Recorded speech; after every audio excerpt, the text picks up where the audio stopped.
नमस्कार मित्रों, आज हम जानेंगे कि श्रीमद् भगवत गीता आखिर है क्या और इसका हमारे जीवन में क्या महत्व है और साथ ही कि गीता का सार क्या है। वास्तव में श्रीमद् भगवत गीता का महात्म्य केवल वाणी द्वारा वर्णन करने के लिए किसी भी तरह योग्य नहीं है। कहने का अभिप्राय है कि इसको केवल पढ़ना ही नहीं है, इसको अपने जीवन में भी उतारना चाहिए। ये एक परम रहस्यमय ग्रंथ है। इसमें संपूर्ण वेदों का सार है, सार संग्रह किया गया है। इसकी संस्कृत इतनी सुंदर और सरल है कि थोड़ा अभ्यास करने से मनुष्य उसको आराम से ही समझ सकता है, लेकिन इसका उद्देश्य इतना गंभीर है कि यह जीवन भर नित्य अभ्यास करने पर भी उसका अंत नहीं होता। प्रतिदिन नए नए भाव उत्पन्न रहते हैं। इससे ये सदैव नवीन बना रहता है। एकाचित होकर श्रद्धा भक्ति सहित विचार करने से इसके पद पद में परम रहस्य भरा हुआ प्रत्यक्ष ज्ञात होता है।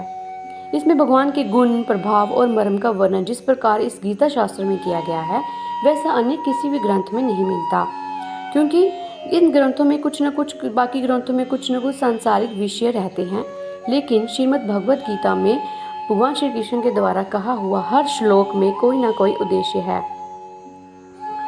श्रीमद् भगवत गीता हिंदू धर्म का पवित्र ग्रंथ है, जो महाभारत का युद्ध आरंभ होने से पहले भगवान श्री कृष्ण द्वारा गीता का संदेश जो अर्जुन को सुनाया है। भगवत गीता में कुल 18 अध्याय हैं और इसके श्लोक 700 हैं। संपूर्ण वेदों का सार वर्णित किया गया है। श्रीमद् भगवत गीता को अर्जुन के अतिरिक्त संजय ने सुना और संजय ने धृतराष्ट्र को सुनाया।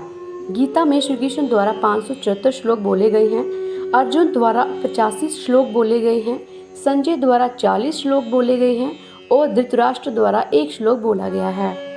महाभारत का युद्ध गीता की पृष्ठभूमि है। भगवत गीता में कर्म योग, ज्ञान योग और भक्ति योग को भगवान कृष्ण द्वारा सरल भाषा में चर्चा दी गई है। श्रीमद् भगवत गीता का ज्ञान सबसे पहले भगवान ज्ञान के प्रतीक सूर्यदेव को सुनाया था। भगवान का कहने का तात्पर्य ये है कि पृथ्वी की उत्पत्ति होने से पहले ही गीता का ज्ञान दे चुका हूँ। भगवत गीता में संपूर्ण जीवन का सार है। मनुष्य के हृदय में बड़े विचार आते हैं, जैसे कि मैं कौन हूँ, मेरे इस शरीर का क्या तात्पर्य है, मेरा अंत क्यों हुआ, मेरा आरंभ कब है, मेरे शरीर के त्याग होने के बाद क्या मेरा वजूद रहेगा, ये उपस्थिति कहाँ और किस रूप में होगी, मेरा संसार में आने का उद्देश्य क्या है, मेरे इस शरीर का त्याग करने के बाद मेरा क्या होगा, मुझे कहाँ जाना होगा। ये बातें सोचकर हम अपने ही बारे में नहीं जानते।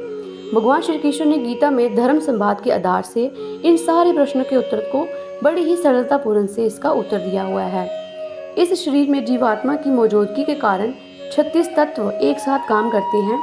जीवात्मा का स्थान कहाँ है और जीवात्मा किस स्थान में रहता है। जीवात्मा ही शरीर का मालिक है, परंतु एक तीसरा पुरुष भी है। जब तीसरा पुरुष प्रकट होता है तब 36 तत्व वाले इस शरीर को और जीवात्मा का भी नाश कर देता है। परम स्थिति और परम सत्य की उत्तम पुरुष है। एक शरीर को एक त्यागर जीवात्मा जाता है। इस गति का वर्णन भगवत गीता में हुआ है। शरीर के मरने के बाद जीवात्मा कर्मों के अधीन होती है।